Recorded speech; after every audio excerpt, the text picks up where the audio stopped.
Bitcoin is still trading in the range between 90 and 109K, currently at 97,000. I sold my Bitcoin position completely over the last few days between 97 and 98K. Of course, consensus is that the Bitcoin bull market is far from over. Most people think that we will see to 150 or even 200K in 2025. So what I'm going to tell you right now may sound stupid to you, but when it comes to investing, you should always listen to a lot of people and then draw your own conclusion. Michael Saylor is still buying in quite huge amounts, but over the last few weeks, he wasn't able to push the Bitcoin price further. To me, that is not a good sign. And if you ask me, he was the main reason for Bitcoin to move from 60 to 100K. And if he wants to move Bitcoin higher to maybe 150K, he will have to raise more and more money, which is going to be more difficult in the future. So the main argument for Bitcoin going to 150 or 200K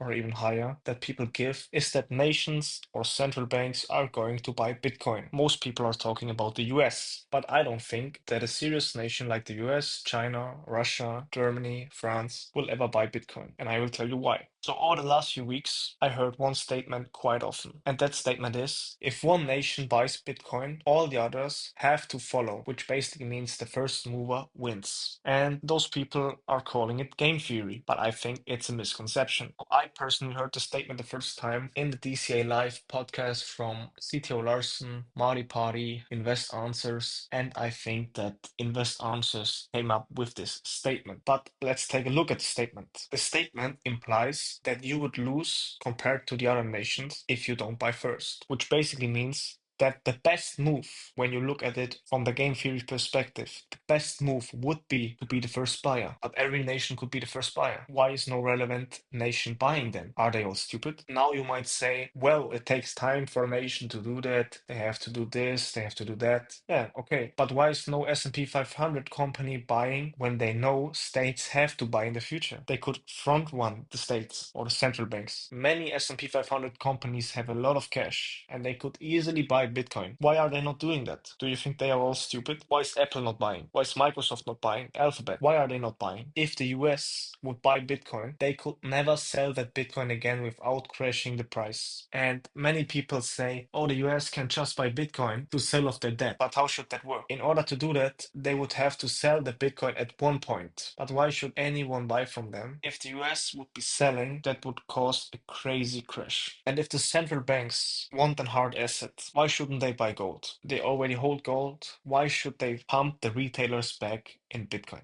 Why should they do that? They have no reason to do that. So, and to make it clear why the US cannot buy Bitcoin, let's use the example of MicroStrategy. Saylor pumped the price from 60 to 100K in a few months. In Q4 of 2024, he bought 25 billion worth of Bitcoin. And many people say that that doesn't move the price very much. It's only 25 billion. Bitcoin is now a $2 trillion asset, but that's complete bullshit. It does move the price. 99% of volume is only arbitrage or wash trading and not real buying or selling pressure. Okay, everybody who's working in the industry knows that. And the buying of Saylor with raised capital has a secondary effect. People anticipate Saylor buying. People buy because they see Saylor buying. And as long as Saylor is buying, the price is going up. So people buy in anticipation. Price goes even higher. It's a self-fulfilling prophecy, but it will also work the other way around. When Saylor is not buying anymore, Bitcoin will not move up. People will sell, and it goes the other way around. If MicroStrategy would go out today and sell one Bitcoin, price would instantly drop 20% plus. So Michael Saylor makes it very smart. He says what the Bitcoin maxis want to hear.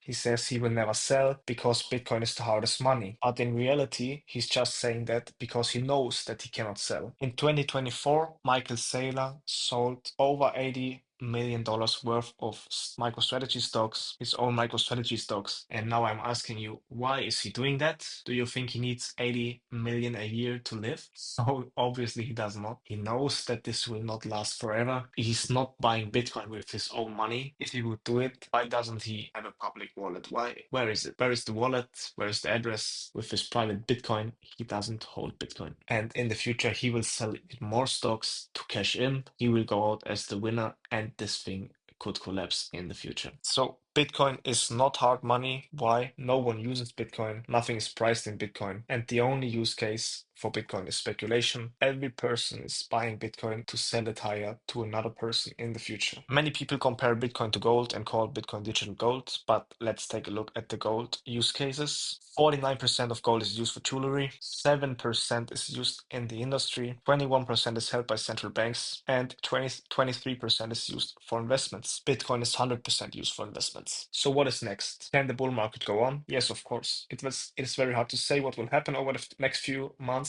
Saylor could definitely pump the price further, but he needs more and more money in order to do so. So as higher the price goes, as more money he needs to raise to pump the Bitcoin price further. And it's very certain that in the future there will be a point reached where he cannot raise more money and the price will go down significantly. I also have to say it could go on for months and years. And I don't say that Bitcoin has to go down right now. I don't say that. I'm not a bear, but the facts changed, so I changed my opinion. And that is why I sold my Bitcoin at around 98K, 97K, which I bought back in the days at around 30K. I want to say thank you, Michael Saylor, and of course, thank you, Satoshi. BTC made up around 15% of my total net worth. And the reason why I sold is that I'm an investor. The risk reward perspective has changed dramatically. Last summer, Bitcoin was way less risky than it is now.